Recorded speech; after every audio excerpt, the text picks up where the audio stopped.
And we finally get our lightsaber. We finally get it. Oh my god. It is about freaking time. Okay, so we need to get out of here. Let's figure out a way to get out of the house. The irrigation channels are my way out of here. Thank you, Kyle. See, this is one thing that's awesome about Jedi Knight, is Kyle Katarn is always talking to himself, basically, which essentially points you in the direction you're supposed to go next. So it's very helpful.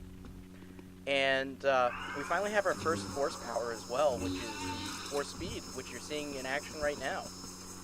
And since I've been discovering all the secret areas in every single level, I think I have it powered up to 3 Force stars at this point. 3 out of 4. So I can run really, really fast. And by really, really fast, I mean like, not quite light speed, but almost light speed. And I'm not going to be like Han Solo and say that I'll be able to do the Kessel Run less than 12 parsecs, because we all know that parsecs are a measure of distance, not time. George Lucas, I think he needed to kind of figure that out in that script, because unless somebody has an explanation as to why Han Solo said that, it doesn't make any sense to me if a parsec is a measure of distance and not time. Why would he be talking about doing the Kessel Run in less than 12 parsecs? How can you do that? If the Kessel Run is a set distance, what difference, how can you do it in a shorter distance than someone else if it's the same? I don't know. I think I'm just thinking way too much on it. Maybe I'm just being too much of a geek about it. But, you know, these are the kinds of questions that, you know, as a Star Wars fan, keep me up at night. They really do. You know, when I've got nothing better going on, I'm just sitting on my couch and you know, and it's nighttime, and, you know, there's nothing happening, and I'm just kind of zoning, I think to myself, what would Han Solo have done had he been Luke Skywalker? And then I think about that for a second,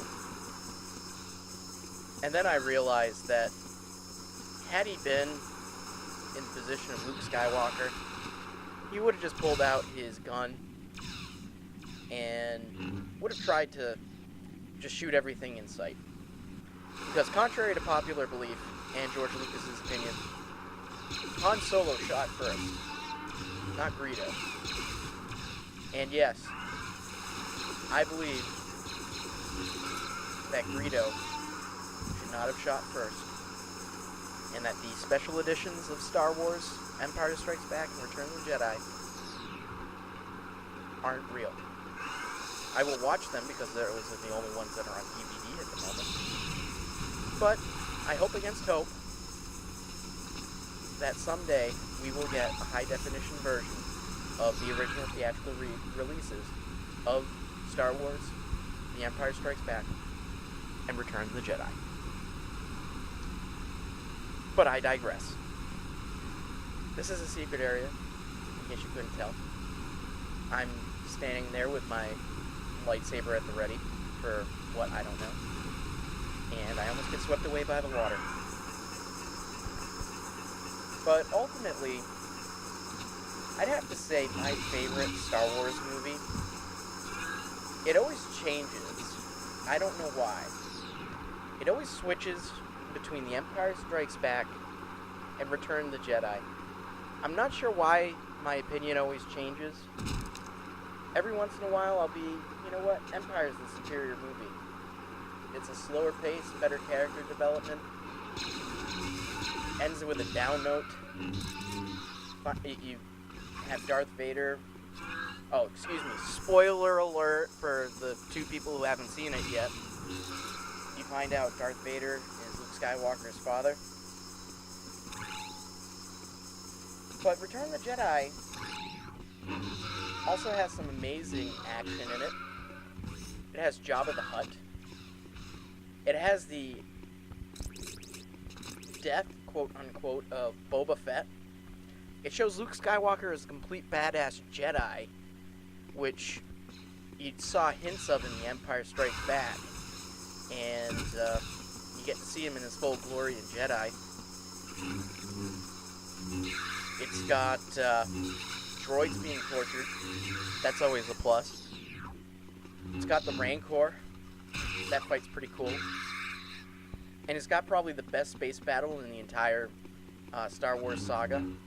I mean, the opening battle, I can't believe I'm going to say this, the opening battle at the beginning of Revenge of the Sith is actually pretty cool. But for my money, the Battle of Endor in Jedi is a lot better.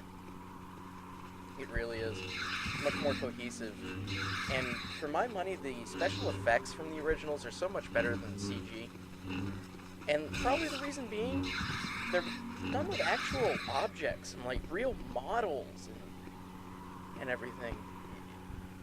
Everything in the prequels is all CG.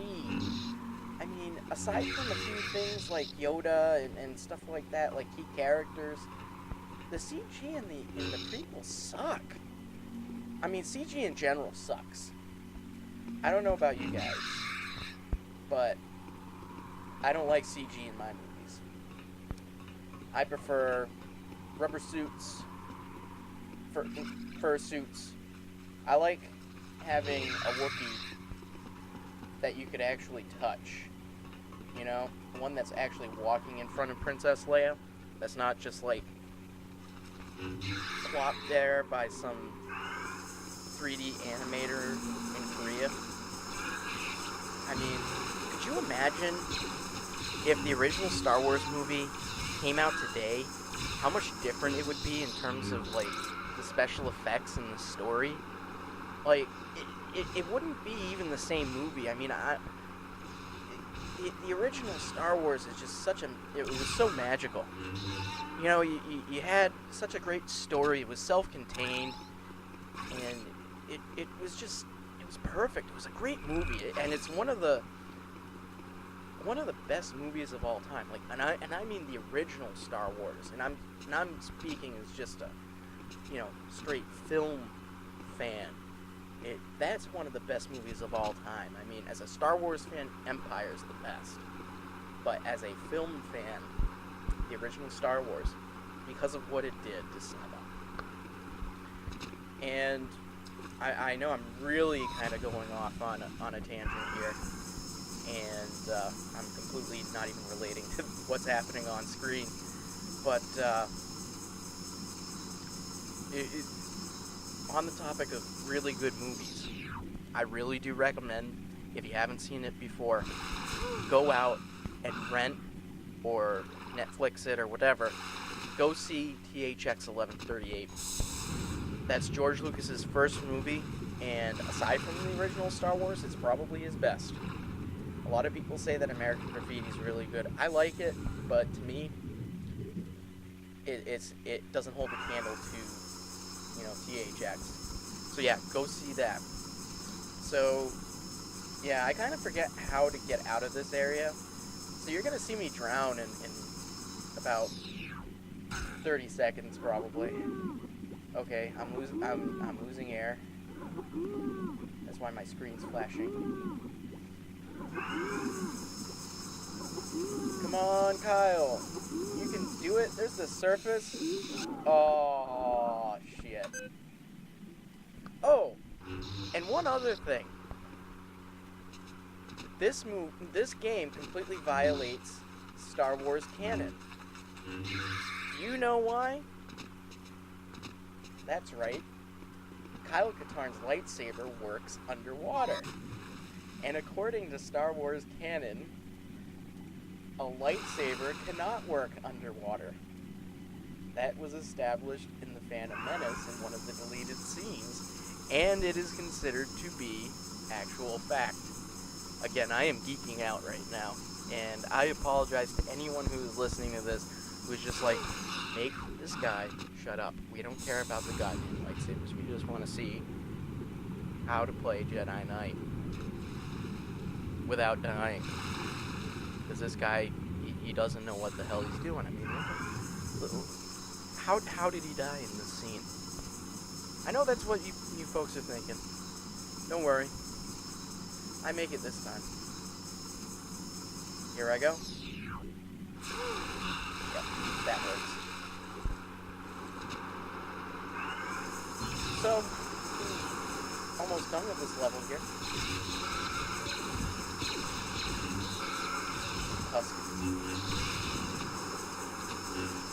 Now you'll notice too with the lightsaber combat, aside from being very slow and clunky, the blocking isn't that good in this game. You really have to have the lightsaber blade centered at the enemy that's trying to shoot you. And it's not quite as, dependable as it is in later Star Wars games like Jedi Outcast or The Force Unleashed or anything like that. You really have to basically stop and stand there and deflect every single bolt that's being shot at you in order to properly defend yourself. Oh man, this is good. I'm getting massacred here. Yeah, my lightsaber isn't doing too good right now. I'm not. Okay, so I'm back to get some health back. All right, some shield units. There we go.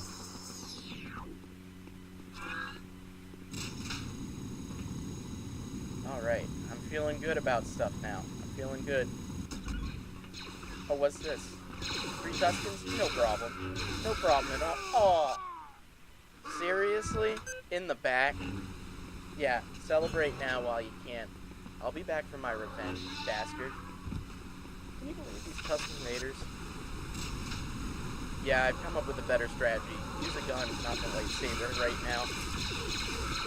And unfortunately, early in the game, you really have to. There are certain times where it's, let's face it, it's a much more practical weapon than trying to use a lightsaber with your force powers. So, unfortunately, I can't play the entire game the way I'd like to as the super badass Kyle Katarn Uber Jedi that I'd like, not unless I activated cheats. And I am not doing cheats because I am not a cheater. At least I like to think that. But anyways, no cheats on this run through, as you can tell since I'm dying a lot. So, we're almost done with the level here.